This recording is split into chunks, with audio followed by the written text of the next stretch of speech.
Hey guys, Carlos here with Buckaroo Gear. I'm going to do a short little video on how I antique my shop parts. First thing I'm going to do is use gloves because this antique paste gets all over the place. These are just gloves I get at the Harbor Freight store.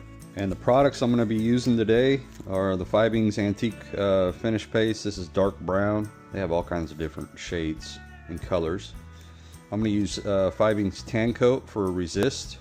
And we'll start with the resist. That'll be the first step, or the Tan Kote I mean. And one thing I'm going to note, make sure you don't do if you run a stitching groove on your parts, make sure you don't run your stitching groove until after you're done with the antique process. So I'm just going to apply the Tan Kote with some of this sheep's wool, and I'm going to apply it on there pretty liberally. You can see where it's sort of foaming up and bubbling up on the part.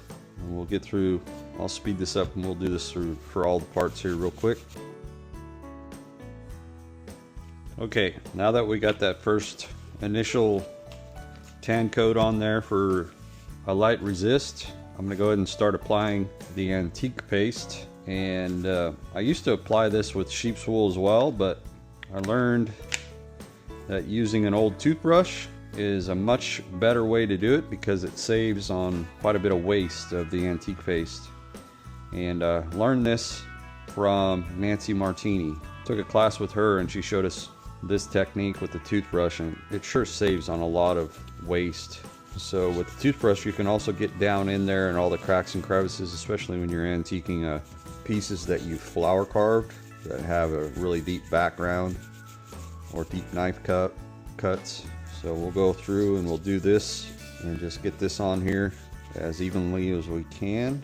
Make sure you get down in all the different highs and lows and just kind of use the brush in a swirling action. And then I'll go through and I'll just do the edges real quick.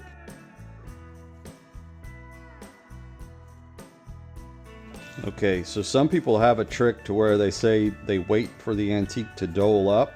So you can see where it's still kind of shiny and wet looking. I don't wait that long. I just go ahead and wipe it off pretty quickly. Maybe a minute has elapsed since I applied it to this belt top here. And what I use is an old sock. Just turn it inside out. I just go ahead and wipe it all off, get all the excess off. And then you can see some areas down in the background where it's still kind of shiny. And because this has that sort of that terry cloth or towel type texture, you can get down in there with that sock that's turned inside out. And you can really wipe out that excess so you don't.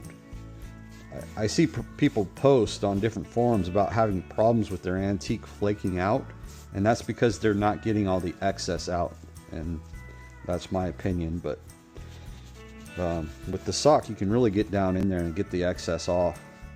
Then I'll go through and make sure there's no excess around the edges, and then I just keep on turning the sock over to use a fresh or clean area on the sock to wipe off the excess.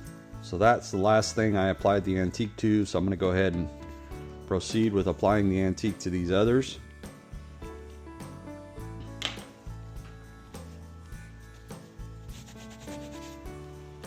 Okay, so here's the thing I should probably mention.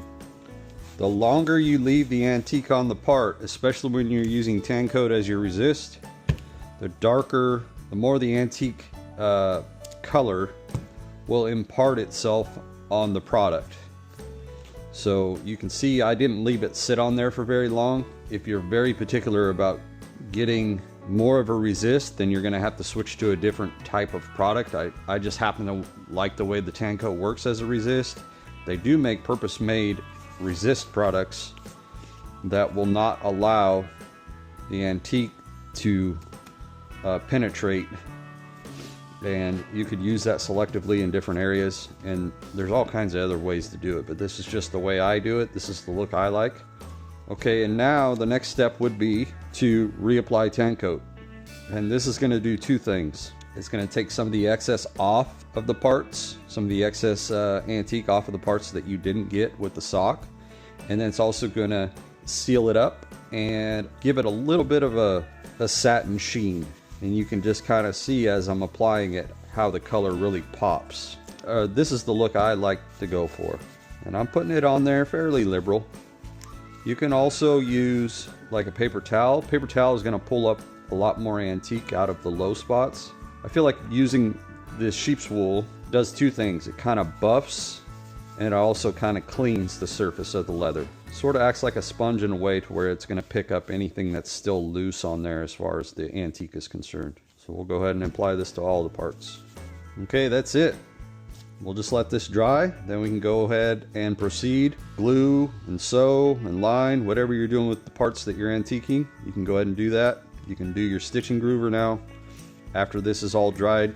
And it doesn't take very long to dry. It might take 20 minutes at most, depending on what temperature you got in the shop or in the area that you're doing this, as far as the room temperature. The one thing I failed to mention, and I should have mentioned this in the beginning, is that all these parts I did apply a light coat of neat's foot oil before I started the antiquing process. So they had one light coat of neat's foot oil. All right, hope you guys enjoyed that. We'll see you on the next one.